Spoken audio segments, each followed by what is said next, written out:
Okay, ಎಲ್ರಿಗೂ ನಮಸ್ಕಾರ.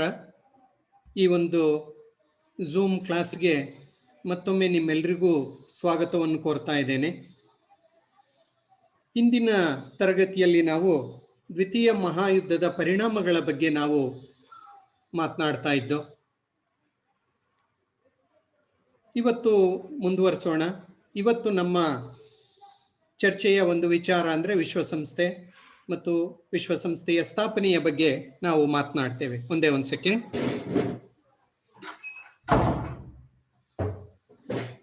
ವಿಶ್ವಸಂಸ್ಥೆಯ ಸ್ಥಾಪನೆಯ ಬಗ್ಗೆ ನಾವು ಇವತ್ತು ಮಾತನಾಡೋಣ. ದ್ವಿತೀಯ ಮಹಾಯುದ್ಧದ ಪ್ರಮುಖವಾದಂತಹ ಒಂದು ಪರಿಣಾಮಗಳಲ್ಲಿ ವಿಶ್ವಸಂಸ್ಥೆಯ ಸ್ಥಾಪನೆಯೂ ಸಹ ಒಂದು ಮತ್ತು ತುಂಬಾ ಪ್ರಮುಖವಾದದ್ದು. ಯಾಕೆಂದ್ರೆ ದ್ವಿತೀಯ ಮಹಾಯುದ್ಧದಲ್ಲಿ ಆದಂತಹ ಒಂದು ಸಾವು ನೋವಿನಿಂದ ಯುದ್ಧ ಕಾಲದಲ್ಲಿಯೇ ಅದರ ಒಂದು ತೀವ್ರತೆಯನ್ನು ಅರಿತುಕೊಂಡಂತಹ ಯುದ್ಧ ನಿರತ ದೇಶಗಳ ನಾಯಕರುಗಳು, ಅದು ರೂಸ್ವೆಲ್ಟ್ ಇರ್ಬೋದು, ಚರ್ಚಿಲ್ ಇರ್ಬೋದು, ರಷ್ಯಾದ ಅಧ್ಯಕ್ಷನಾದಂತಹ ಸ್ಟಾಲಿನ್ ಇರ್ಬೋದು, ಓಕೆ, ಹೀಗೆ ಬೇರೆ ಬೇರೆ ನಾಯಕರುಗಳು ಈ ರೀತಿಯ ಒಂದು ಅವಸಾನಕ್ಕೆ, ಈ ರೀತಿಯ ಒಂದು ಯುದ್ಧದ ಒಂದು ದೊಡ್ಡ ತೀವ್ರತೆಗೆ ಅಂತ್ಯವನ್ನು ಕಾಣಬೇಕು, ಅದಕ್ಕಾಗಿ ಒಂದು ಅಂತಾರಾಷ್ಟ್ರೀಯ ಸಂಸ್ಥೆಯನ್ನು ನಾವು ಕಟ್ಟಬೇಕು ಅಂತ ಹೇಳಿಬಿಟ್ಟು ಯುದ್ಧ ಕಾಲದಲ್ಲಿಯೇ ಅವರ ಪ್ರಯತ್ನ ಎನ್ನುವುದು ಆರಂಭವಾಯಿತು. ಅದರ ಫಲವಾಗಿ 1945ರಲ್ಲಿ ಯುದ್ಧ ಮುಗಿದ ಮೇಲೆ, 1945 ಹೆಚ್ಚು ಕಡಿಮೆ ಆಗಸ್ಟ್ರಲ್ಲಿ ಯುದ್ಧ ಕೊನೆಯಾಯಿತು. ಯುದ್ಧ ಮುಗಿದ ಮೇಲೆ 1945ರ ಅಕ್ಟೋಬರ್ 24ರಂದು ವಿದ್ಯುಕ್ತವಾಗಿ ವಿಶ್ವಸಂಸ್ಥೆಯನ್ನು ಸ್ಥಾಪನೆ ಮಾಡಲಾಯಿತು. ಸೊ ವಿಶ್ವಸಂಸ್ಥೆ, ಯುನೈಟೆಡ್ ನೇಷನ್ಸ್ ಆರ್ಗನೈಸೇಷನ್ ಅಂತ ನಾವೇನು ಹೇಳ್ತೀವಿ, ಇದು ಸ್ಥಾಪನೆಯಾಯಿತು. ವಿಶ್ವದ ಒಂದು ಅಂತಾರಾಷ್ಟ್ರೀಯ ಒಂದು ಸಂಘಟನೆ, ಪ್ರಪಂಚದ ಬಹುತೇಕ ದೇಶಗಳು ಸದಸ್ಯರಾಗಿರುವಂತಹ ಒಂದು ಸಂಘಟನೆ ಈ ಒಂದು ವಿಶ್ವಸಂಸ್ಥೆ. ವಿಶ್ವಸಂಸ್ಥೆ 75 ವರ್ಷಗಳನ್ನು ಪೂರೈಸಿ 76ನೇ ವಸಂತಕ್ಕೆ ಕಾಲಿಟ್ಟಿದೆ. ಇದು ಸಾಕಷ್ಟು ಕಾರ್ಯಗಳನ್ನು ಪ್ರಪಂಚದಲ್ಲಿ ಅದು ಮಾಡ್ತಾ ಇದೆ. 75 ವರ್ಷ ಇದೆ ಅಂದ್ರೇನೆ ಅದು ಅದರ ಒಂದು ದೊಡ್ಡ ಸಾಧನೆ ಅಂತ ನಾವು ಅರ್ಥ ಮಾಡಿಕೊಳ್ಳಬಹುದು. ಸೊ ಈ ಒಂದು ವಿಶ್ವಸಂಸ್ಥೆಯ ಸಾಧನೆಗಳೇನು ಮತ್ತು ಅದರ ಇತರೆ ವಿಚಾರಗಳೇನು ಅನ್ನುವುದನ್ನೆಲ್ಲ ನಾವು ಅನಂತರದ ತರಗತಿಗಳಲ್ಲಿ ಚರ್ಚೆ ಮಾಡೋಣ. ಆದರೆ ಇವತ್ತಿನ ಒಂದು ತರಗತಿಯಲ್ಲಿ ನಾವು ವಿಶ್ವಸಂಸ್ಥೆಯ ಸ್ಥಾಪನೆ ಹೇಗಾಯಿತು ಮುಂತಾದ ವಿಚಾರಗಳನ್ನಿಲ್ಲಿ ನಾವು ಚರ್ಚೆ ಮಾಡ್ತಾ ಹೋಗೋಣ. ಓಕೆ, ಇದು ವಿಶ್ವಸಂಸ್ಥೆಯ ಎಂಬ್ಲಮ್. ಆಕ್ಚುಲಿ ಇದು ಬ್ಲೂ ಕಲರ್ ಅಲ್ಲಿ ಇರಬೇಕಿತ್ತು. ಪ್ರಪಂಚದ ಭೂಪಟ ಇದೆ, ಆಮೇಲೆ ಸುತ್ತ 2 ಕಡ್ಡಿಗಳಿದಾವೆ. ಅದನ್ನು ಆಲಿವ್ ಬ್ರಾಂಚಸ್ ಅಂತ ನಾವೇನು ಹೇಳ್ತೀವಿ, ಆಲಿವ್ ಮರದ ರೆಂಬೆಗಳು. ಇದು ವಿಶ್ವಸಂಸ್ಥೆಯ ಲಾಂಛನ. ಫ್ಲಾಗ್ ಬಂದು ಬ್ಲೂ ಕಲರ್ ಅಲ್ಲಿ ಇರುತ್ತೆ. ಓಕೆ, ಸೊ ನಾನಾಗಲೇ ಹೇಳಿದಂತೆ ವಿಶ್ವಸಂಸ್ಥೆ 75 ವಸಂತಗಳನ್ನು ಪೂರೈಸಿದೆ. 75 ವರ್ಷ ಬಹುದೊಡ್ಡ ದೀರ್ಘವಾದಂತಹ ಒಂದು ಕಾಲಘಟ್ಟ. ಏನೋ 2 ವರ್ಷ 3 ವರ್ಷ ಅಲ್ಲ, 75 ವರ್ಷಗಳ ಕಾಲ ಇದು ಇದೆ, ಗಟ್ಟಿಯಾಗಿದೆ. ಮತ್ತು ಪ್ರಪಂಚದ ವಿದ್ಯಮಾನಗಳನ್ನು ಅಥವಾ ಪ್ರಪಂಚಕ್ಕೆ ಮತ್ತೊಂದು ದೊಡ್ಡ ಯುದ್ಧವನ್ನು ತಡೆಯುವಲ್ಲಿ ಅದು ಯಶಸ್ವಿಯಾಗಿದೆ ಎನ್ನುವುದೇ ಇದರ ದೊಡ್ಡ ಸಾಧನೆ ಅಂತ ನಾವು ಹೇಳ್ಬೋದು. ಹಾಗಾಗಿ ದ್ವಿತೀಯ ಮಹಾಯುದ್ಧದ ಒಂದು ವಿನಾಶ ಪ್ರಪಂಚದ ನಾಯಕರಲ್ಲಿ ಒಂದು ರೀತಿಯ ಜ್ಞಾನೋದಯವನ್ನು ಉಂಟು ಮಾಡ್ತು. ಏನಿದೀಗ ಆಗ್ತಾ ಇದೆ, ಇಷ್ಟೊಂದು ಸಾವು ನೋವು ಆಗ್ತಾ ಇದೆ ಯುದ್ಧ ಅಂತ ಹೇಳಿಬಿಟ್ಟು. ಅವ್ರಿಗೇನು ಗೊತ್ತಿರ್ಲಿಲ್ವಾ? ಗೊತ್ತಿತ್ತು, ಮೊದಲನೇ ಮಹಾಯುದ್ಧದ ಒಂದು ಕರಾಳತೆ, ಭೀಕರತೆ ಅವ್ರಿಗೆ ಗೊತ್ತಿತ್ತು. ಆದ್ರೆ ದ್ವಿತೀಯ ಮಹಾಯುದ್ಧದ ಭೀಕರತೆ ಅದಕ್ಕಿಂತ ದ್ವಿಗುಣವಾಗಿತ್ತು, ತ್ರಿಗುಣವಾಗಿತ್ತು, ಅಥವಾ 4 ಪಟ್ಟು ಜಾಸ್ತಿ ಆಗಿತ್ತು. ಹಾಗಾಗಿ ಈ ಪ್ರಪಂಚದ ದೇಶಗಳನ್ನು ಯುದ್ಧದಿಂದ ರಕ್ಷಿಸಬೇಕು, ಶಾಂತಿಯನ್ನು ಸ್ಥಾಪನೆ ಮಾಡಬೇಕು, ಶಾಶ್ವತವಾದಂತಹ ಶಾಂತಿಯನ್ನು ಸ್ಥಾಪನೆ ಮಾಡಬೇಕು, ದೇಶಗಳ ನಡುವೆ ಉತ್ತಮ ಬಾಂಧವ್ಯವನ್ನು, ಸ್ನೇಹ ಸೌಹಾರ್ದತೆಯನ್ನು ಸ್ಥಾಪನೆ ಮಾಡಬೇಕು ಎನ್ನುವಂತಹ ಅರಿವು, ಜ್ಞಾನ, ಜಾಗೃತಿ, ಮನಸ್ಸು ಅವರಲ್ಲಿ ಬಂತು. ಇದರ ಫಲ ವಿಶ್ವಸಂಸ್ಥೆಯ ಸ್ಥಾಪನೆ. ಇದು ನಿಜವಾದಂತಹ ಬಹುದೊಡ್ಡ ಒಂದು ಆಲೋಚನೆ. ಈ ವಿಶ್ವಸಂಸ್ಥೆಯ ಸ್ಥಾಪನೆ ಎನ್ನುವುದೇನು ಏಕಾಏಕಿ ಆಗಿದ್ದೇನೂ ಅಲ್ಲ. It was not came into existence all of a sudden. There was a great work behind that. ಅದರ ಸ್ಥಾಪನೆಯ ಹಿಂದೆ ಬಹುದೊಡ್ಡ ಕೆಲಸ ಅನ್ನೋದು ನಡೆದಿದೆ, ಬಹುದೊಡ್ಡ ಪ್ರಯತ್ನ ಅನ್ನೋದಾಗಿದೆ. ಆ ಪ್ರಯತ್ನದ ಫಲವಾಗಿ 1945ರಲ್ಲಿ ಈ ಒಂದು ಸಂಸ್ಥೆ ಎನ್ನುವುದು ಜಾರಿಗೆ ಬಂತು. ಹಾಗಾದ್ರೆ ಆ ಪ್ರಯತ್ನಗಳೇನು, ಯಾರು ಆ ಪ್ರಯತ್ನಗಳಲ್ಲಿ ಭಾಗಿಯಾಗಿದ್ರು, ಅದನ್ನು ನಾವು ಅರ್ಥ ಮಾಡಿಕೊಳ್ಬೇಕಾಗುತ್ತೆ. ವಿಶ್ವಸಂಸ್ಥೆಯನ್ನು ಸ್ಥಾಪನೆ ಮಾಡಬೇಕು ಎನ್ನುವಂತಹ ಒಂದು ಪ್ರಯತ್ನ 1941ರಲ್ಲಿ ಆರಂಭವಾಯಿತು. ನಾನು ಸುಮಾರು ಇಲ್ಲಿ 7 ಪ್ರಯತ್ನಗಳನ್ನು ನಿಮ್ಮ ಮುಂದೆ ಇಟ್ಟಿದ್ದೇನೆ. ಮೊದಲನೆಯದಾಗಿ ಅದನ್ನು ನಾವು ಅಟ್ಲಾಂಟಿಕ್ ಚಾರ್ಟರ್ ಅಂತ ನಾವು ಕರಿತೇವೆ. ಅಟ್ಲಾಂಟಿಕ್ ಮಹಾಸಾಗರದಲ್ಲಿ ಒಂದು ಹಡಗಿನಲ್ಲಿ ಅಮೆರಿಕದ ಅಧ್ಯಕ್ಷ ರೂಸ್ವೆಲ್ಟ್ ಮತ್ತು ಇಂಗ್ಲೆಂಡಿನ ಪ್ರಧಾನಿಯಾದಂತಹ ವಿನ್ಸ್ಟನ್ ಚರ್ಚಿಲ್ ಅವರು ಸೇರಿ ಮಾತುಕತೆಯನ್ನು ಮಾಡಿ 8 ಅಂಶಗಳಿಗೆ ಸಹಿ ಹಾಕಿದರು. ಯುದ್ಧ ಕಾಲದಲ್ಲಿ ಯುದ್ಧದ ಬಗ್ಗೆ ಚರ್ಚೆ ಮಾಡಿರು ಮತ್ತು ಶಾಂತಿಯನ್ನು ಹೇಗೆ ಸ್ಥಾಪನೆ ಮಾಡಬೇಕು ಎನ್ನುವ ವಿಚಾರಗಳ ಬಗ್ಗೆನೂ ಚರ್ಚೆ ಮಾಡಿರು. ಅದಕ್ಕೆ ಸಹಿನೂ ಹಾಕಿರು ಅವರಿಬ್ರು ಮೊದಲು. ಹಾಗಾಗಿ ಇದನ್ನು ನಾವು ಅಟ್ಲಾಂಟಿಕ್ ಚಾರ್ಟರ್ ಅಂತ ನಾವು ಕರಿತೇವೆ. ಇದು ಯಾವತ್ತು 14ನೇ ಆಗಸ್ಟ್ 1941ರಂದು. ಇದು ಮೊದಲ ಪ್ರಯತ್ನ. ಇದಾದ ನಂತರ ಎರಡನೆಯದಾಗಿ ವಿಶ್ವಸಂಸ್ಥೆಯ ಸ್ಥಾಪನೆಯ ಘೋಷಣೆ. ಪ್ರಪಂಚದಲ್ಲಿ ಯುದ್ಧವನ್ನು ನಿಲ್ಲಿಸಬೇಕು, ಕಡಿಮೆ ಮಾಡಬೇಕು, ಅಂತಾರಾಷ್ಟ್ರೀಯ ಯುದ್ಧವಾಗದಂತೆ ನೋಡಬೇಕು, ವಿಶ್ವ ಯುದ್ಧ ಆಗದಂತೆ ನೋಡಬೇಕು, ಶಾಂತಿ ಸೌಹಾರ್ದತೆಯನ್ನು ಸ್ಥಾಪನೆ ಮಾಡಬೇಕು. ಹಾಗಾಗಿ ವಿಶ್ವಸಂಸ್ಥೆ ಸ್ಥಾಪನೆ ಮಾಡಬೇಕು ಅಂತ ಹೇಳಿಬಿಟ್ಟು 1942ರ ಜೂನ್ 1ರಂದು ಸಭೆ ಸೇರಿ ಒಂದು ಘೋಷಣೆಯನ್ನು ಮಾಡಿದರು. ಅದನ್ನೇ ನಾವು ವಿಶ್ವಸಂಸ್ಥೆಯ ಘೋಷಣೆ ಅಂತ ಹೇಳ್ತೀವಿ. ಯುನೈಟೆಡ್ ನೇಷನ್ಸ್ ಡಿಕ್ಲರೇಷನ್ ಅಂತ. Declaration regarding the establishment of U ಎನ್ನುವ ವಿಶ್ವಸಂಸ್ಥೆಯ ಸ್ಥಾಪನೆಯ ಬಗೆಗಿನ ಘೋಷಣೆ. ಯಾವತ್ತು? ಜೂನ್ 1, 1942. ಯಾರ್ಯಾರಿದ್ರು? ಅಮೆರಿಕದ ಅಧ್ಯಕ್ಷ ರೂಸ್ವೆಲ್ಟ್, ಇಂಗ್ಲೆಂಡಿನ ಪ್ರಧಾನಿ ಚರ್ಚಿಲ್, ದೆನ್ ಲಿವಿನೋವ್ ರಷ್ಯಾದ ಪ್ರಧಾನಿ, ಮತ್ತು ಚೀನಾದ ಶೈಯಿಂಗ್, ಮತ್ತು ಇತರೆ 22 ದೇಶಗಳ ಪ್ರತಿನಿಧಿಗಳು ಇದರಲ್ಲಿ ಭಾಗವಹಿಸಿದ್ರು. ಇದನ್ನು ನಾವು ವಿಶ್ವಸಂಸ್ಥೆಯ ಸ್ಥಾಪನೆಯ ಘೋಷಣೆ ಅಂತ ನಾವು ಹೇಳ್ತೇವೆ. ಇದು ಎರಡನೆಯ ಪ್ರಯತ್ನ. ಮೂರನೆಯದಾಗಿ ಕಾಸಾಬ್ಲಾಂಕಾ ಸಮ್ಮೇಳನ 1943ರ ಜನವರಿ 14ರಿಂದ 24ರವರೆಗೆ ಕಾಸಾಬ್ಲಾಂಕಾ, ಮೊರಾಕೋನ ಅಲ್ಲಿ ಇರುವಂತಹ ಒಂದು ಸ್ಥಳ ಕಾಸಾಬ್ಲಾಂಕಾ ಅಂತ. ಕಾಸಾಬ್ಲಾಂಕಾದಲ್ಲಿ ಒಂದು ಸಮ್ಮೇಳನ ಅನ್ನೋದು ನಡೆಯಿತು. ಅಲ್ಲಿ ರೂಸ್ವೆಲ್ಟ್, ಚರ್ಚಿಲ್ ಮತ್ತು ಫ್ರೆಂಚ್ ಪ್ರತಿನಿಧಿಗಳು ಇದರಲ್ಲಿ ಭಾಗವಹಿಸಿ ಚರ್ಚೆಯನ್ನು ಮಾಡಿದರು. ವಿಶ್ವಸಂಸ್ಥೆಯ ಸ್ಥಾಪನೆಯ ಬಗ್ಗೆ ಹೇಗೆ ಮಾಡಬೇಕು, ಏನ್ ಮಾಡಬೇಕು, ಎತ್ತ ಎನ್ನುವಂತಹ ವಿಚಾರಗಳನ್ನು ಚರ್ಚೆ ಮಾಡಲಾಯಿತು. ಅದು ಮೂರನೆಯ ಪ್ರಯತ್ನ. ನಾಲ್ಕನೆಯದಾಗಿ ಮಾಸ್ಕೋ ಘೋಷಣೆ. ಮಾಸ್ಕೋ ಘೋಷಣೆ. ಮಾಸ್ಕೋ ನಿಮಗೆ ಗೊತ್ತಿದೆ, ರಷ್ಯಾದ ರಾಜಧಾನಿ. ಆಗ ಸೋವಿಯತ್ ಒಕ್ಕೂಟ ಅದು. ಸೋವಿಯತ್ ಒಕ್ಕೂಟದ ರಾಜಧಾನಿಯಾದ ಮಾಸ್ಕೋದಲ್ಲಿ ಒಂದು ಘೋಷಣೆಯನ್ನು ಮಾಡಲಾಯಿತು. ಅಕ್ಟೋಬರ್ 30, 1943ರಂದು ಅಮೆರಿಕ, ರಷ್ಯಾ, ಇಂಗ್ಲೆಂಡ್ ಮತ್ತು ಚೀನಾಗಳು ಸೇರಿ ಅದನ್ನು ನಾವು ಮಾಸ್ಕೋ ಘೋಷಣೆ ಅಂತ ಹೇಳ್ತೀವಿ. ಅದು ವಿಶ್ವಸಂಸ್ಥೆಯ ಸ್ಥಾಪನೆಗೆ ಸಂಬಂಧಿಸಿದಂತಹ ವಿಚಾರವನ್ನು ಒಳಗೊಂಡಿತ್ತು. ಅದಾದ ಮೇಲೆ 1944ರಲ್ಲಿ ನೋಡಿ, ಯುದ್ಧ ನಡೀತಾ ಇದೆ.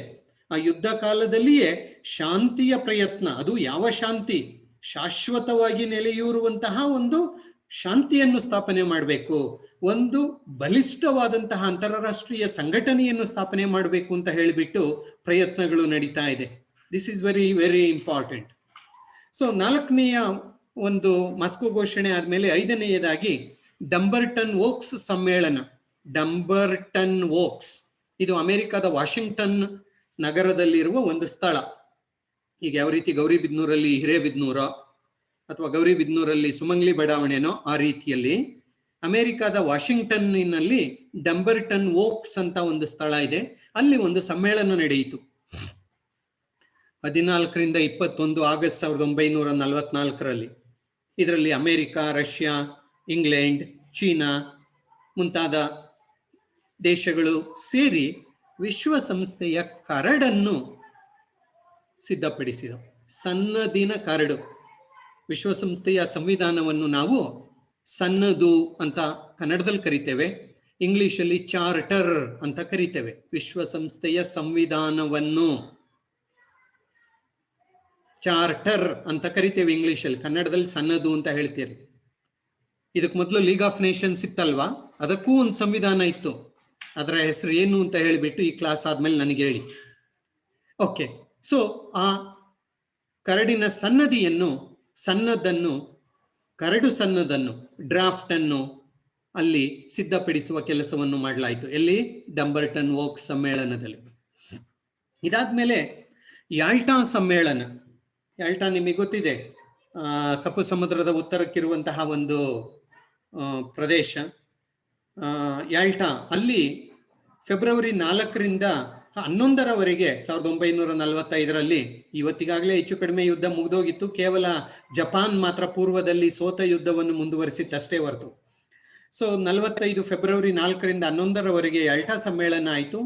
ಇದರಲ್ಲಿ ರೂಸ್ವೆಲ್ಟ್, ಸ್ಟಾಲಿನ್, ಚರ್ಚಿಲ್, ಶೈಂಗ್, ಚೀನಾದವನು, ಇವರೆಲ್ಲ ಸಭೆ ಸೇರಿ ಅದರ ಬಗ್ಗೆ ಚರ್ಚೆ ಮಾಡಿರು. ವಿಶ್ವಸಂಸ್ಥೆಗೆ ಅಂತಿಮ ರೂಪವನ್ನು ಹೇಗೆ ಕೊಡಬೇಕು ಅನ್ನುವ ವಿಚಾರಗಳನ್ನು ಚರ್ಚೆ ಮಾಡಿರು. ಅದಾದ್ಮೇಲೆ ಕೊನೆಯದಾಗಿ ಸ್ಯಾನ್ ಫ್ರಾನ್ಸಿಸ್ಕೋ ಸಭೆ ಅಥವಾ ಸಮ್ಮೇಳನ. ಸ್ಯಾನ್ ಫ್ರಾನ್ಸಿಸ್ಕೋ ಅಮೆರಿಕಾದಲ್ಲಿದೆ. ಏಪ್ರಿಲ್ 25ರಿಂದ ಜೂನ್ 26ರವರೆಗೆ ಸುದೀರ್ಘವಾಗಿ 1945 ಏಪ್ರಿಲ್ 25ರಿಂದ ಜೂನ್ 26, ಹೆಚ್ಚು ಕಡಿಮೆ 2 ತಿಂಗಳುಗಳ ಕಾಲ ನಿರಂತರವಾಗಿ ಈ ಒಂದು ಸಭೆ ಸಮ್ಮೇಳನ ನಡೆಯಿತು. 51 ದೇಶಗಳ ಪ್ರತಿನಿಧಿಗಳು ಇದರಲ್ಲಿ ಭಾಗವಹಿಸಿದ್ರು. ಈ ಸಮ್ಮೇಳನ ವಿಶ್ವಸಂಸ್ಥೆಗೆ ಅಂತಿಮ ರೂಪವನ್ನು ನೀಡಿತು. ನೋಡಿ, ಇಷ್ಟೊತ್ತು ನಾನು ಹೇಳಿದ್ದು ವಿಶ್ವಸಂಸ್ಥೆಯ ಸ್ಥಾಪನೆಯ ಹಿಂದಿನ ಪ್ರಯತ್ನಗಳಿವೆಲ್ಲ. 45ರಲ್ಲಿ ಅದು ಸ್ಥಾಪನೆಯಾಯಿತು, ಆದರೆ ಅದರ ಹಿಂದಿನ ಪ್ರಯತ್ನಗಳನ್ನು ನೀವು ನೋಡಿ. ಸೊ ಹಾಗಾಗಿ ಇಲ್ಲಿ ನಾವು ಸಾಮಾನ್ಯವಾಗಿ ನೋಡುವ ಹೆಸರುಗಳು ಅಂದ್ರೆ ಅಮೆರಿಕಾದ ಅಧ್ಯಕ್ಷನಾಗಿದ್ದಂತಹ ರೂಸ್ವೆಲ್ಟ್, ಅವರ ಒಂದು ಪ್ರಯತ್ನ ತುಂಬಾ ಹಿರಿದಾದುದು. ಇಂಗ್ಲೆಂಡಿನ ಪ್ರಧಾನಿ ವಿನ್ಸ್ಟನ್ ಚರ್ಚಿಲ್ನ ಒಂದು ಪಾತ್ರ, ಆಗೊಮ್ಮೆ ಈಗೊಮ್ಮೆ ಫ್ರೆಂಚ್, ಆಮೇಲೆ ರಷ್ಯಾ, ಚೀನಾ, ಈ ಒಂದು ದೇಶಗಳು ಮುಂಚೂಣಿಯಲ್ಲಿದ್ದು ವಿಶ್ವಸಂಸ್ಥೆಯ ಸ್ಥಾಪನೆಯ ಪ್ರಯತ್ನಗಳಿಗೆ ಕೈ ಜೋಡಿಸಿದೋ ಅಂತ ಹೇಳಬಹುದು. ಓಕೆ, ಸರಿ, ಪ್ರಯತ್ನಗಳಾಯಿತು.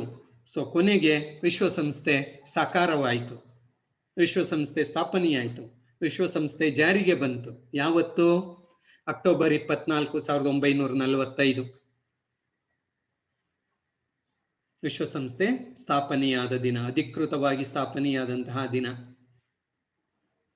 ಇವತ್ತಿಗೂ ಸಹ ನಾವು ಅಕ್ಟೋಬರ್ 24 ಪ್ರತಿ ವರ್ಷ ವಿಶ್ವಸಂಸ್ಥೆಯ ದಿನವನ್ನಾಗಿ ನಾವು ಆಚರಣೆ ಮಾಡ್ತೇವೆ, UN ಡೇ. ನಿಮಗೆ ಕಾಂಪಿಟೇಟಿವ್ ಎಕ್ಸಾಮ್ಸ್ಗೆಲ್ಲ ಈ ರೀತಿಯ ಪ್ರಶ್ನೆಗಳು ತುಂಬಾ ಪ್ರಮುಖವಾಗಿರುತ್ತೆ.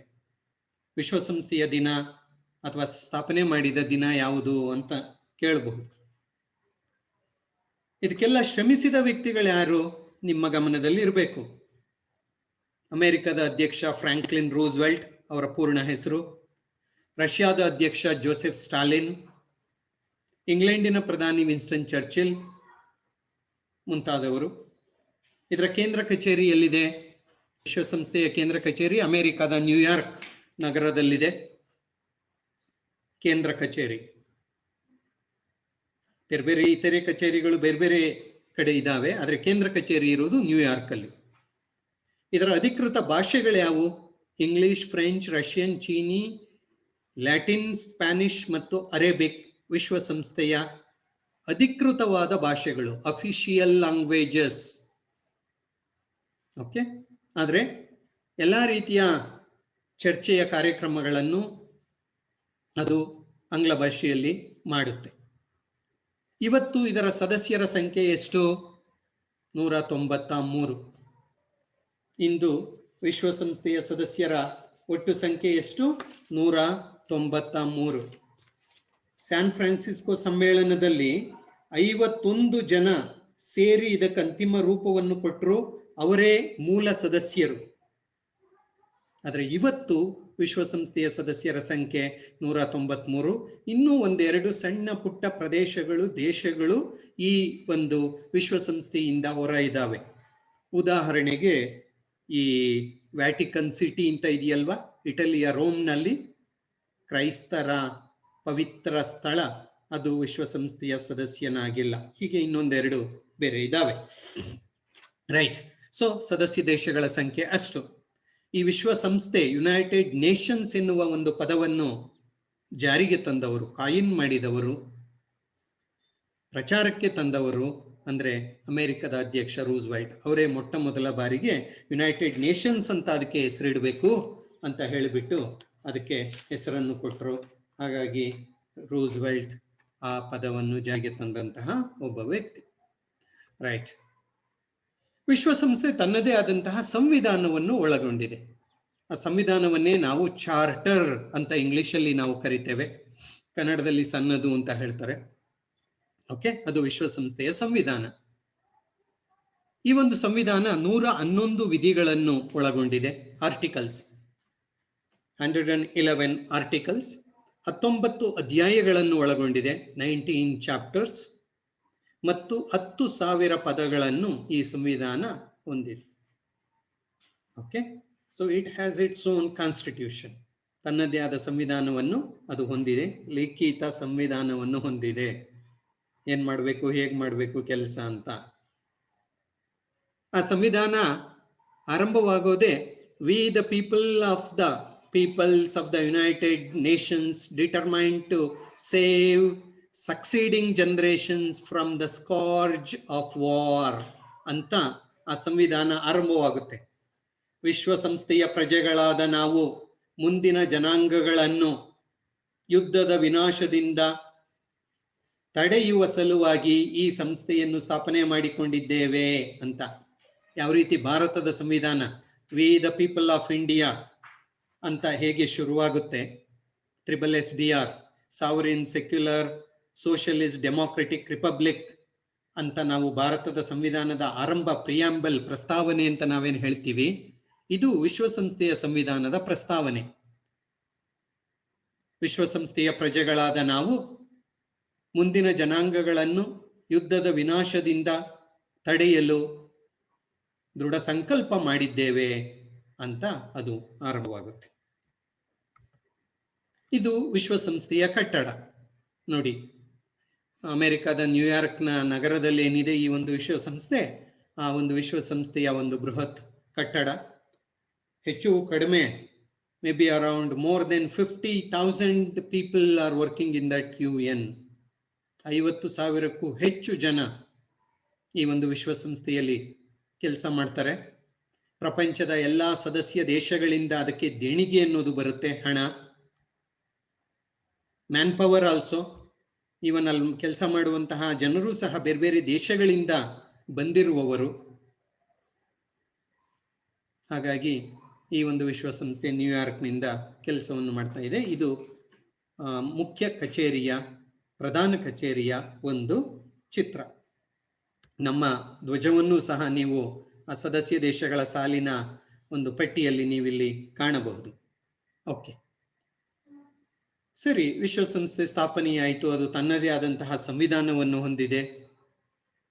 ಹಾಗಾದ್ರೆ ಯಾವ ತತ್ವಗಳ ಮೇಲೆ ಈ ಒಂದು ವಿಶ್ವಸಂಸ್ಥೆ ಎನ್ನುವುದು ನಿಂತಿದೆ ಅನ್ನುವುದನ್ನು ನೋಡೋಣ. ದ ಪ್ರಿನ್ಸಿಪಲ್ಸ್ ಅಂತ ನಾವೇನು ಹೇಳ್ತೀವಿ, ತತ್ವಗಳು ಯಾವುವು? On what principles the UN is based ಅಂದ್ರೆ, ಆ ತತ್ವಗಳು ಯಾವುವು ಅಂದ್ರೆ, ಯಾವ ತತ್ವಗಳ ಮೇಲೆ ವಿಶ್ವಸಂಸ್ಥೆ ನಿಂತಿದೆ ಅಂದ್ರೆ, ಒಂದು, ಎಲ್ಲರೂ ಸಮಾನರು. ವಿಶ್ವಸಂಸ್ಥೆಯ ಸದಸ್ಯರಾದವರು ಎಲ್ಲರೂ ಸಮಾನರು. ಅದು ದೊಡ್ಡ ದೇಶ ಇರ್ಬೋದು, ಚಿಕ್ಕ ದೇಶ ಇರ್ಬೋದು, ಶ್ರೀಮಂತ ದೇಶ ಇರ್ಬೋದು, ಬಡ ದೇಶ ಇರ್ಬೋದು, ಇನ್ಯಾವುದೋ ಧರ್ಮದ ದೇಶ, ಎಲ್ಲರೂ ಒಂದೇ, ಎಲ್ಲರೂ ಸಮಾನರು ಎನ್ನುವ ತತ್ವವನ್ನು ಅದು ಪಾಲನೆ ಮಾಡುತ್ತೆ. ಎರಡನೇದು, ಯಾರು ಬೇಕಾದರೂ ಸದಸ್ಯರಾಗಬಹುದು, ಇದರ ಸದಸ್ಯರಾಗಬಹುದು, ಆದರೆ ಶಾಂತಿ ಬಯಸುವ ದೇಶವಾಗಿರಬೇಕು. ನಾನು ಯುದ್ಧ ಮಾಡ್ತೀನಿ, ಅವ್ರನ್ನ ಕಬಳಿಸ್ಕೊಳ್ತೀನಿ, ಇವ್ರನ್ನ ಕಬಳಿಸ್ಕೊಳ್ತೀನಿ ಎನ್ನುವ ಮನೋಭಾವ ಆ ದೇಶಕ್ಕಿರಬಾರ್ದು. ಅಂತಹ ದೇಶಗಳಿಗೆ ಸದಸ್ಯತ್ವ ನೀಡಲಾಗುತ್ತೆ. ಶಾಂತಿ ಬಯಸುವ ದೇಶಗಳು ಸದಸ್ಯತ್ವ ಪಡೆಯಬಹುದು. ಬಲಪ್ರಯೋಗ ಮಾಡಬಾರ್ದು. ಯಾವುದೇ ದೇಶದ ಮೇಲೆ ಆಕ್ರಮಣ ಮಾಡೋದಾಗ್ಲಿ, ಸೇನಾ ಕಾರ್ಯಾಚರಣೆ ಮಾಡೋದಾಗ್ಲಿ ಯಾವುದೇ ಸದಸ್ಯ ದೇಶಗಳು ಮಾಡಬಾರ್ದು. ಪ್ರಣಾಳಿಕೆಯನ್ನು ಎಲ್ಲರೂ ಗೌರವಿಸಬೇಕು. ವಿಶ್ವಸಂಸ್ಥೆಯ ಸಂವಿಧಾನವನ್ನು ಎಲ್ಲರೂ ಗೌರವಿಸಬೇಕು. ಚಾರ್ಟರ್ ಅಂತ ನಾವೇನು ಹೇಳ್ತೇವೆ, ಅದನ್ನು ಗೌರವಿಸಬೇಕು. ವಿಶ್ವಸಂಸ್ಥೆಯ ಸದಸ್ಯ ದೇಶಗಳ ಆಂತರಿಕ ವ್ಯವಹಾರದಲ್ಲಿ ಹಸ್ತಕ್ಷೇಪ ಮಾಡಬಾರದು. ವಿಶ್ವಸಂಸ್ಥೆ ಯಾವುದೋ ಸದಸ್ಯ ದೇಶ, ಫಾರ್ ಎಕ್ಸಾಂಪಲ್ ಭಾರತದ ಆಂತರಿಕ ವಿಚಾರದಲ್ಲಿ ಅದು ಹಸ್ತಕ್ಷೇಪ ಮಾಡುವಂತಿಲ್ಲ, ಮಾಡಬಾರದು, ಮಾಡುವುದಿಲ್ಲ ಅಂತ ಅದೇ ಹೇಳುತ್ತೆ. ಸಾಮಾನ್ಯವಾಗಿ ಮಾಡಲ್ಲ ಅದು. ಅಂತಾರಾಷ್ಟ್ರೀಯ ವಿವಾದಗಳನ್ನು ಶಾಂತಿಯುತವಾಗಿ ಬಗೆಹರಿಸುವುದು, ಇದೇ ಅದರ ಮೂಲ ಉದ್ದೇಶ. ಯಾಕೆಂದ್ರೆ ಅಂತಾರಾಷ್ಟ್ರೀಯ ವಿವಾದಗಳೇ, ದೇಶಗಳ ನಡುವಿನ ವಿವಾದಗಳೇ ಯುದ್ಧಕ್ಕೆ ಕಾರಣ, ಅದು ಮಹಾನ್ ಯುದ್ಧಕ್ಕೆ ದಾರಿ ಮಾಡಿಕೊಡುತ್ತೆ. ಹಾಗಾಗಿ ಅದನ್ನ ಏನ್ ಮಾಡಬೇಕು? ಹಾಗಾದ್ರೆ ಶಾಂತಿಯುತವಾಗಿ ಬಗೆಹರಿಸಿಕೊಳ್ಬೇಕು. Not through war, because war is destructive. ಯುದ್ಧ ಎನ್ನುವುದು ನಾಶದ ಪ್ರತೀಕ. ಹಾಗಾಗಿ ಯುದ್ಧದ ಮೂಲಕ ಅಲ್ಲ, ಶಾಂತಿಯ ಮೂಲಕ. ಆಮೇಲೆ ನಿಯಮ ಉಲ್ಲಂಘಿಸಿದರೆ ಸದಸ್ಯತ್ವ ರದ್ದು. ಇದಂತೂ ಶತಾಯಗತಾಯ. ವಿಶ್ವಸಂಸ್ಥೆಯ ನಿಯಮಗಳನ್ನು ಉಲ್ಲಂಘಿಸಿದರೆ ಅದರ ಸದಸ್ಯತ್ವದಿಂದ ಅದನ್ನು ಕಿತ್ತಾಕುವಂತಹ ಕೆಲಸ ಮಾಡಲಾಗುತ್ತೆ. ಉದಾಹರಣೆಗಳಿದ್ದಾವೆ.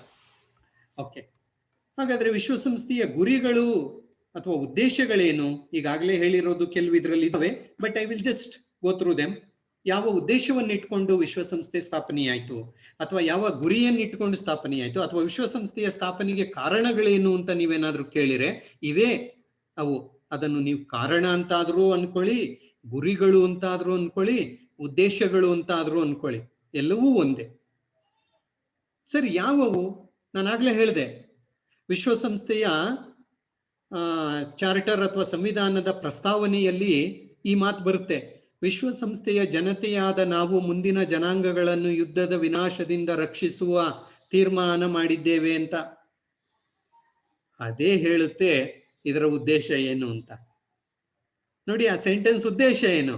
ಮುಂದಿನ ಜನಾಂಗಗಳನ್ನು ಯುದ್ಧದ ವಿನಾಶದಿಂದ ರಕ್ಷಿಸುವುದು ಅಂತ ಪ್ರಸ್ತಾವನೆಯಲ್ಲಿಯೇ ಹೇಳಿಕೊಳ್ಳಲಾಗಿದೆ. ಹಾಗಾಗಿ ವಿಶ್ವಸಂಸ್ಥೆಯ ಉದ್ದೇಶ ಕ್ಲಿಯರ್ ಆಗಿದೆ. It's very clear. ಭವಿಷ್ಯದ ಜನಾಂಗಗಳನ್ನು ಯುದ್ಧದ ಒಂದು ವಿನಾಶದಿಂದ ರಕ್ಷಿಸುವುದು. ಓಕೆ, ಅದಲ್ಲದೆ ಮುಂದಿನ ಜನಾಂಗಗಳನ್ನು ಯುದ್ಧದ ವಿನಾಶದಿಂದ ರಕ್ಷಣೆ ಮಾಡೋದು ಒಂದು, ಅಂತಾರಾಷ್ಟ್ರೀಯ ಶಾಂತಿ ಮತ್ತು ಭದ್ರತೆಯನ್ನು ಕಾಪಾಡೋದು. ಪ್ರಪಂಚದ ಎಲ್ಲೆಡೆ ಶಾಂತಿ ಇರಬೇಕು. ಶಾಂತಿ ಇದ್ರೆ ಅಭಿವೃದ್ಧಿ ಕಾರ್ಯಗಳಾಗ್ತವೆ. ಭದ್ರತೆ ಇರಬೇಕು. ಸಣ್ಣ ಪುಟ್ಟ ದೇಶಗಳಿಗೆ, ಬೇರೆ ದೇಶಗಳಿಗೆ ಇನ್ಯಾರೋ ಬಂದು ಆಕ್ರಮಣ ಮಾಡಿಬಿಡ್ತಾರೆ ಎನ್ನುವಂತಹ ಭಯ, ಆತಂಕದ ವಾತಾವರಣದಲ್ಲಿ ಯಾರೂ ಇರಬಾರ್ದು. ಈಗ ನೋಡಿ, ನಮ್ಮ ಪಕ್ಕ ಭೂತಾನ್ ಎನ್ನುವಂತಹ ಒಂದು ಸಣ್ಣ ದೇಶ ಇದೆ. ನಾವು ಎಷ್ಟೊತ್ತು ಭೂತಾನನ್ನು ಆಕ್ರಮಣ ಮಾಡೋದು? Matter of few minutes. ಆದರೆ ಭೂತಾನ್ಗೆ ಆ ರೀತಿಯ ಭದ್ರತೆಯನ್ನು ಈ ರೀತಿಯ ಒಂದು ವಿಶ್ವಸಂಸ್ಥೆ ಅನ್ನೋದು ನೀಡಿದೆ. ಹಾಗಾಗಿ ಭದ್ರತೆಯನ್ನು ಕಾಪಾಡಬೇಕು. ಮಾನವ ಹಕ್ಕುಗಳಲ್ಲಿ ನಂಬಿಕೆಯನ್ನು ಮೂಡಿಸ್ಬೇಕು. ಮನುಷ್ಯನಾಗಿ ಬಾಳಲು ಬೇಕಾದಂತಹ ಹಕ್ಕುಗಳೇ ಮಾನವ ಹಕ್ಕುಗಳು. ಆ ಮಾನವ ಹಕ್ಕುಗಳಲ್ಲಿ ಪ್ರಪಂಚದ ಎಲ್ಲಾ ಜನರಲ್ಲಿ, ದೇಶಗಳಲ್ಲಿ ನಂಬಿಕೆಯನ್ನು ಮೂಡಿಸ್ಬೇಕು. ಹೌದು, ಎಲ್ಲರಿಗೂ ಜೀವಿಸುವ ಹಕ್ಕಿದೆ, ತಮ್ಮ ವಿಚಾರಗಳನ್ನು ಹಂಚಿಕೊಳ್ಳುವ ಹಕ್ಕಿದೆ, ಬೇರೆ ಬೇರೆ ರೀತಿಯ ಸ್ವತಂತ್ರಗಳಿದಾವೆ ಎನ್ನುವುದನ್ನು ಎಲ್ಲರಿಗೂ ಮನಗಾಣಿಸಬೇಕು. ಅದು ಅದರ ಉದ್ದೇಶ. ಸದಸ್ಯ ದೇಶಗಳ ನಡುವೆ ಸ್ನೇಹ, ಸೌಹಾರ್ದ, ಶಾಂತಿ, ಸಹಬಾಳ್ವೆ, ದೀಸ್ ಆರ್ ವೆರಿ ಇಂಪಾರ್ಟೆಂಟ್. ಅವುಗಳನ್ನು ಜಾರಿಗೆ ಬರುವಂತೆ ಮಾಡಬೇಕು. ಜನರ ಜೀವನ ಮಟ್ಟ, ಅಲ್ಲಿ ಅನರ ಅಂತ ಆಗಿದೆ, ಕ್ಷಮಿಸಿ, ಜನರ ಜೀವನ ಮಟ್ಟ ಮತ್ತು ಸಾಮಾಜಿಕ ಪ್ರಗತಿಗೆ ಶ್ರಮಿಸುವುದು. ಜನರ ಜೀವನ ಮಟ್ಟವನ್ನು ಹೆಚ್ಚಿಸಬೇಕು. ಓಕೆ, ಮತ್ತು ಸಾಮಾಜಿಕ ಪ್ರಗತಿಗೆ ಶ್ರಮಿಸಬೇಕು.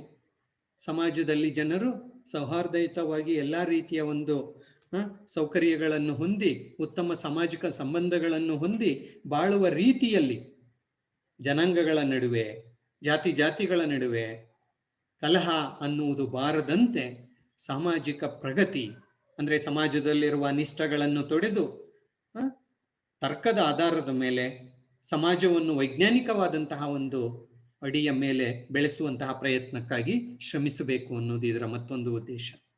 ಜನರ ಜೀವನ ಮಟ್ಟವನ್ನು ಸುಧಾರಿಸಬೇಕು. ಇನ್ನೊಂದು ಕಡೆ ಹಾಗಂತ ಹೇಳ್ಬಿಟ್ಟು ಯಾವಾಗಲೂ ಗೆಡ್ಡೆಗೆಣಸು ತಿನ್ಕೊಂಡಿದ್ರು ಅಂತ ಅವ್ರು ಈಗಲೂ ಹಾಗೇ ಇರಬೇಕು, ಕಾಡಲ್ಲೇ ಇರಬೇಕು, ಆದಿವಾಸಿಗಳ ರೂಪದಲ್ಲಿಯೇ ಇರಬೇಕು, ಅಥವಾ ಯಾರೋ ಬೇರೆ ಇನ್ನೇನೋ ಇದ್ರು, ಅವರ ಜೀವನ ಮಟ್ಟವನ್ನು ಸುಧಾರಿಸಬೇಕು. ಶಿಕ್ಷಣ, ಉದ್ಯೋಗ, ಮಾನವ ಹಕ್ಕುಗಳನ್ನು ನೀಡುವ ಮೂಲಕ. ಆಮೇಲೆ ಸ್ತ್ರೀಯರ, ಮಕ್ಕಳ, ಕಾರ್ಮಿಕರ ಕಲ್ಯಾಣ ಸಾಧಿಸುವುದು. This is very important. Okay, ಮಹಿಳೆಯರು, ಮಕ್ಕಳು, ಮತ್ತು ಕಾರ್ಮಿಕರು.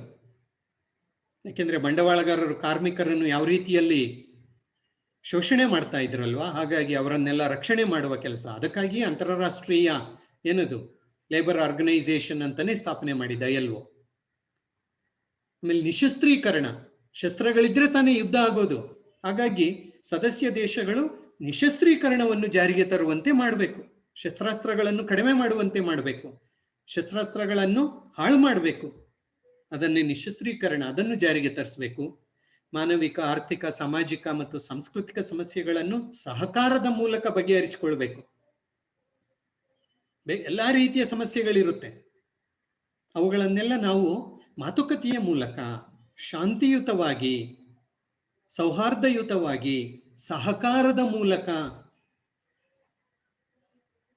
ಬಗೆಹರಿಸುವಂತಹ ಕೆಲಸವನ್ನು ಮಾಡೋದು. ಆರ್ಥಿಕವಾಗಿ ಸಂಪನ್ಮೂಲಗಳ ವಿನಿಯೋಗ ಇರ್ಬೋದು, ಸಣ್ಣ ಪುಟ್ಟ ದೇಶಗಳಿಗೆ ಆರ್ಥಿಕ ಸಹಕಾರ ಇರ್ಬೋದು. ಕೊನೆಯದಾಗಿ ಅಂತಾರಾಷ್ಟ್ರೀಯ ಒಪ್ಪಂದ ಮತ್ತು ಕಾನೂನುಗಳನ್ನು ರಕ್ಷಿಸುವುದು.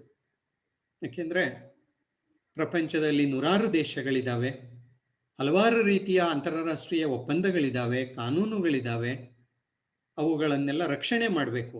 ಇಲ್ಲ ಅಂದ್ರೆ ಬಲಾಢ್ಯರು, ಶಕ್ತಿವಂತ ದೇಶಗಳು ಅವುಗಳನ್ನು ಮುರಿಯುವ ಕೆಲಸವನ್ನು ಮಾಡ್ತವೆ. ಯಾವ ರೀತಿ ಹಿಟ್ಲರ್ ಮತ್ತು ಮುಸೋಲಿನಿ ಲೀಗ್ ಆಫ್ ನೇಷನ್ ಇಂದ ಹೊರಗಡೆ ಬಂದು ಯುದ್ಧಕ್ಕೆ ದಾರಿ ಮಾಡಿಕೊಟ್ರಲ್ವಾ, ಆ ರೀತಿ ಆಗಬಾರ್ದು. ಹಾಗಾಗಿ ಎಲ್ಲರೂ ಅಂತಾರಾಷ್ಟ್ರೀಯ ಕಾನೂನುಗಳನ್ನು, ಒಪ್ಪಂದಗಳನ್ನು ರಕ್ಷಿಸುವಂತೆ ಮಾಡಬೇಕು. ಯಾರಾದರೂ ಅದನ್ನು ಉಲ್ಲಂಘನೆ ಮಾಡಿದರೆ ಅವರಿಗೆ ಶಿಕ್ಷೆಯಾಗುವಂತೆ ಮಾಡುವ ಕೆಲಸವನ್ನು ವಿಶ್ವಸಂಸ್ಥೆ ಮಾಡಬೇಕು ಎನ್ನುವ ಉದ್ದೇಶವನ್ನು ಇಟ್ಟುಕೊಂಡು ಸ್ಥಾಪನೆ ಮಾಡಲಾಯಿತು. ಇದು ಉದ್ದೇಶಗಳು. ಓಕೆ, ಸೊ ಈ ಒಂದು ಉದ್ದೇಶಗಳನ್ನಿರುವಂತಹ ಹೊಂದಿರುವಂತಹ ವಿಶ್ವಸಂಸ್ಥೆ ಅದು ಈ ಒಂದು ಪ್ರಮುಖ ಅಂಗಗಳನ್ನು ಹೊಂದಿದೆ. Okay, the main organs of UNO ಅಂತ ಹೇಳ್ತೀವಿ. ವಿಶ್ವಸಂಸ್ಥೆಯ ಪ್ರಧಾನ ಅಂಗಗಳು ಯಾವ್ಯಾವು ನೋಡಿ ಇಲ್ಲಿ: ಭದ್ರತಾ ಮಂಡಳಿ, ಧರ್ಮದರ್ಶಿ ಮಂಡಳಿ, ಸಾಮಾನ್ಯ ಸಭೆ, ಕಾರ್ಯಾಲಯ, ಅಂತಾರಾಷ್ಟ್ರೀಯ ನ್ಯಾಯಾಲಯ, ಸಾಮಾಜಿಕ ಮತ್ತು ಆರ್ಥಿಕ ಮತ್ತು ಸಾಮಾಜಿಕ ಮಂಡಳಿ. ಇವು ವಿಶ್ವಸಂಸ್ಥೆಯ 6 ಪ್ರಮುಖ ಅಂಗಗಳು. ಇವಲ್ಲದೆ ವಿಶ್ವಸಂಸ್ಥೆಯ ವಿಶೇಷ ಅಂಗಸಂಸ್ಥೆಗಳು ಹಲವಾರಿದ್ದಾವೆ. ಮುಂದೆ ಅವುಗಳ ಬಗ್ಗೆ ನಾನು ಮಾತನಾಡ್ತೀನಿ. ಉದಾಹರಣೆಗೆ ILO, UNICEF, WHO, ಆಮೇಲೆ ಅಂತಾರಾಷ್ಟ್ರೀಯ ನ್ಯಾಯಾಲಯ, ಹೀಗೆ ಹಲವಾರು ವಿಶೇಷ ಅಂಗಸಂಸ್ಥೆಗಳಿದ್ದಾವೆ. ಅವೆಲ್ಲ ವಿಶೇಷ ಅಂಗಸಂಸ್ಥೆಗಳು, ಆದರೆ ಇವು ಪ್ರಧಾನ ಅಂಗಸಂಸ್ಥೆಗಳು. ಸೊ ಈ ಒಂದು 6 ಪ್ರಧಾನ ಅಂಗಸಂಸ್ಥೆಗಳನ್ನು ಅದು ಒಳಗೊಂಡಿದೆ. ಓಕೆ, ಸೊ ಇಲ್ಲಿ ಸಮಯ ಇನ್ನೊಂದು 6-7 ನಿಮಿಷ ಇದೆ. ಇವುಗಳನ್ನು ತುಂಬಾ ಇದೇನು ನಮಗೆ ಬೇಕಿಲ್ಲ ಡೀಟೇಲ್ ಆಗಿ. ಬಹುಶಃ ಪೊಲಿಟಿಕಲ್ ಸೈನ್ಸ್ನವ್ರು ನೀವು ಇದೆಲ್ಲನ್ನೆಲ್ಲ ಡೀಟೇಲ್ ಆಗಿ ಓದಿರ್ತೀರಾ. ಆದರೆ ನಾನು ತುಂಬಾ ಕಡಿಮೆ ಅವಧಿಯಲ್ಲಿ ಇವುಗಳನ್ನು ಎಕ್ಸ್ಪ್ಲೈನ್ ಮಾಡಿಬಿಡ್ತೀನಿ. ಮೊದಲನೆಯದಾಗಿ ಸಾಮಾನ್ಯ ಸಭೆ. ವಿಶ್ವಸಂಸ್ಥೆಯ ಸದಸ್ಯ ದೇಶಗಳು, ಎಲ್ಲ ಸದಸ್ಯ ದೇಶಗಳಿರುವಂತಹ ಸಭೆ ಇದು ಸಾಮಾನ್ಯ ಸಭೆ. ಇದು ಒಂದು ರೀತಿ ಶಾಸನ ಸಭೆ ತರ, ಶಾಸಕಾಂಗದ ತರ ಕೆಲಸ ಮಾಡುತ್ತೆ. ವಿಶ್ವಸಂಸ್ಥೆಯ ಎಲ್ಲ ಸದಸ್ಯ ದೇಶಗಳು ಇದರಲ್ಲಿ ಸದಸ್ಯರಾಗಿರ್ತಾರೆ. ಪ್ರತಿ ಸದಸ್ಯ ದೇಶ 5 ಸದಸ್ಯರನ್ನು ಕಳಿಸಬಹುದು, 5 ಜನ ಸದಸ್ಯರನ್ನು ಇದಕ್ಕೆ ಕಳಿಸಬಹುದು. ಆದರೆ ವೋಟ್ ಒಂದೇ, ಚರ್ಚೆ ನಡೆಯುತ್ತೆ. ವೋಟ್ ಹಾಕ್ಬೇಕಾದ್ರೆ ಒಂದೇ ದೇಶವಾಗಿ ವೋಟ್ ಹಾಕ್ಬೇಕಾಗುತ್ತೆ. ಆಮೇಲೆ ಇದು ವರ್ಷಕ್ಕೊಮ್ಮೆ ಸಭೆ ಸೇರುತ್ತೆ. ತುರ್ತು ಪರಿಸ್ಥಿತಿಯಲ್ಲಿ ವಿಶೇಷವಾದ ಸಭೆಯನ್ನು ಸಹ ಇದು ಕರೆಯುವಂತಹ ಅವಕಾಶವನ್ನು ಇದು ಮಾಡಿಕೊಟ್ಟಿದೆ. ಇದನ್ನು ನಾವು ಸಾಮಾನ್ಯ ಸಭೆ, ಜನರಲ್ ಅಸೆಂಬ್ಲಿ ಅಂತ ಹೇಳ್ತೇವೆ. ಇದು 6 ಸಮಿತಿಗಳನ್ನು ಒಳಗೊಂಡಿದೆ. ಆ ಸಮಿತಿಗಳು ಬೇರೆ ಬೇರೆ ಕೆಲಸಗಳನ್ನು ಮಾಡುತ್ತೆ. ಇದು ಏನ್ ಮಾಡುತ್ತೆ ಪ್ರಮುಖವಾಗಿ ಕೆಲಸ ಅಂದ್ರೆ ಕಾಯಂ ಅಲ್ಲದ ಸದಸ್ಯರ ನೇಮಕ. ಭದ್ರತಾ ಮಂಡಳಿಯಲ್ಲಿ ಕಾಯಂ ಅಲ್ಲದ ಸದಸ್ಯರಿದಾರಲ್ಲ, ಅದನ್ನು ಇದು ನೇಮಕ ಮಾಡುತ್ತೆ. ಅಂತಾರಾಷ್ಟ್ರೀಯ ನ್ಯಾಯಾಲಯಕ್ಕೆ ನ್ಯಾಯಾಧೀಶರನ್ನು ನೇಮಕ ಮಾಡುತ್ತೆ. ಅಂಗಸಂಸ್ಥೆಗಳ ವರದಿಯನ್ನು ಪರಿಶೀಲನೆ ಮಾಡುತ್ತೆ. ಶಾಂತಿ ಭದ್ರತೆಯ ವಿಚಾರಗಳನ್ನು ಭದ್ರತಾ ಮಂಡಳಿಗೆ ವಹಿಸುವಂತಹ ಕೆಲಸವನ್ನು, ಹೀಗೆ ಹಲವಾರು ರೀತಿಯ. ಆಮೇಲೆ ಹೊಸ ಸದಸ್ಯ ದೇಶವನ್ನು ಸದಸ್ಯನಾಗಿ ಮಾಡಿಕೊಳ್ಳೋದು ಅಥವಾ ಸದಸ್ಯನಿಂದ ತೆಗೆದುಹಾಕೋದು, ಈ ಎಲ್ಲ ಕೆಲಸಗಳನ್ನು ಸಾಮಾನ್ಯ ಸಭೆ ಮಾಡುತ್ತೆ. ಅದನ್ನ ಬಿಟ್ರೆ ಭದ್ರತಾ ಮಂಡಳಿ ತುಂಬಾ ಪ್ರಮುಖವಾದದ್ದು, ತುಂಬಾ ಪವರ್ಫುಲ್. ಅಂದ್ರೆ ಭದ್ರತಾ ಮಂಡಳಿ, ಸೆಕ್ಯೂರಿಟಿ ಕೌನ್ಸಿಲ್, ಇದರಲ್ಲಿ 15 ಜನ ಸದಸ್ಯರು ಇರ್ತಾರೆ. 5 ಜನ ಕಾಯಂ ಸದಸ್ಯರು, ಶಾಶ್ವತ ಸದಸ್ಯರು, 10 ಜನ ಕಾಯಂ ಅಲ್ಲದ ಸದಸ್ಯರು. 5 ಜನ ಕಾಯಂ ಸದಸ್ಯರು ನಿಮಗೆ ಗೊತ್ತು, ಅಮೆರಿಕ, ಇಂಗ್ಲೆಂಡ್, ಫ್ರಾನ್ಸ್, ರಷ್ಯಾ ಮತ್ತು ಚೈನಾ, ಇವು ಕಾಯಂ ಸದಸ್ಯರು. ಇವಲ್ಲದೆ 2 ವರ್ಷಕ್ಕೊಮ್ಮೆ 10 ದೇಶಗಳನ್ನು ಕಾಯಂ ಅಲ್ಲದ ಸದಸ್ಯರು ಅಂತ ನೇಮಕ ಮಾಡುತ್ತೆ. ಸೊ ಒಟ್ಟಾರೆ 15 ಸದಸ್ಯರು ಭದ್ರತಾ ಮಂಡಳಿಯಲ್ಲಿ ಇರ್ತಾರೆ. ಶಾಂತಿ, ಭದ್ರತೆ, ಯುದ್ಧವನ್ನು ತಡೆಯೋದು, ವಿವಾದಗಳನ್ನು ಬಗೆಹರಿಸೋದು, ನಿಶಸ್ತ್ರೀಕರಣವನ್ನು ಜಾರಿಗೆ ತರೋದು, ಈ ಎಲ್ಲ ಕೆಲಸಗಳನ್ನು ಭದ್ರತಾ ಮಂಡಳಿ ಮಾಡುತ್ತೆ. ಇವನ್ ಯುದ್ಧ ಮಾಡಬೇಕು ಅಂದ್ರೂ ಭದ್ರತಾ ಮಂಡಳಿಯ ಮೂಲಕವೇ ನಿರ್ಣಯ ಅನ್ನೋದು ಅಂಗೀಕಾರ ಆಗೋದು. ವಿಟೋ ಅಧಿಕಾರ ಇರೋದು ಇದೇ ಭದ್ರತಾ ಮಂಡಳಿಯ 5 ಸದಸ್ಯ ದೇಶಗಳಿಗೇನೆ. ಓಕೆ, ಅದನ್ನ ಬಿಟ್ರೆ ಆರ್ಥಿಕ ಮತ್ತು ಸಾಮಾಜಿಕ ಮಂಡಳಿ, ಇದರ ನೇತೃತ್ವದಲ್ಲಿ ಹಲವಾರು ವಿಶೇಷ ಅಂಗಸಂಸ್ಥೆಗಳಿದೆ, ಅವೆಲ್ಲವೂ ಇದರಲ್ಲಿ ಕೆಲಸ ಮಾಡುತ್ತೆ. ಇದರಲ್ಲಿ ಒಟ್ಟು 54 ಜನ ಸದಸ್ಯರು ಇರ್ತಾರೆ. ಈ 54 ಜನ ಸದಸ್ಯರನ್ನು ಸಾಮಾನ್ಯ ಸಭೆಯಿಂದ ಆಯ್ಕೆ ಮಾಡಲಾಗಿರುತ್ತದೆ. ಓಕೆ, ಅವರ ಅಧಿಕಾರಾವಧಿ 3 ವರ್ಷ ಇರ್ತಾರೆ ಆ ಸದಸ್ಯರು. ವರ್ಷಕ್ಕೆ 2 ಬಾರಿ ಇದು ಸಭೆ ಸೇರುತ್ತೆ. ಹಲವಾರು ವಿಶೇಷ ಅಂಗಸಂಸ್ಥೆಗಳ ಕೆಲಸ ಕಾರ್ಯಗಳನ್ನು ಇದು ನೋಡಿಕೊಳ್ಳುತ್ತೆ. ಇನ್ನೊಂದು ಅಂತಾರಾಷ್ಟ್ರೀಯ ನ್ಯಾಯಾಲಯ, ನಿಮಗೆ ಗೊತ್ತೇ ಇದೆ, ಹೇಗ್ ನಗರದಲ್ಲಿದೆ. ಇದು ಅಂತಾರಾಷ್ಟ್ರೀಯ ವಿವಾದಗಳನ್ನು ಬಗೆಹರಿಸುವಂತಹ ಕೆಲಸವನ್ನು ಅದು ಮಾಡುತ್ತೆ. ಪ್ರಪಂಚದ ಎಲ್ಲಾ ದೇಶಗಳಿಂದ ನ್ಯಾಯಾಧೀಶರನ್ನು ಇದಕ್ಕೆ ಆಯ್ಕೆ ಮಾಡಲಾಗಿರುತ್ತೆ. ಸೊ ಆ ನ್ಯಾಯಾಧೀಶರು ಅಂತಾರಾಷ್ಟ್ರೀಯ ವಿವಾದಗಳನ್ನು ಬಗೆಹರಿಸುವಂತಹ ಒಂದು ಗುರುತರವಾದಂತಹ ಕೆಲಸವನ್ನು ಅವರು ಮಾಡ್ತಾ ಹೋಗ್ತಾರೆ.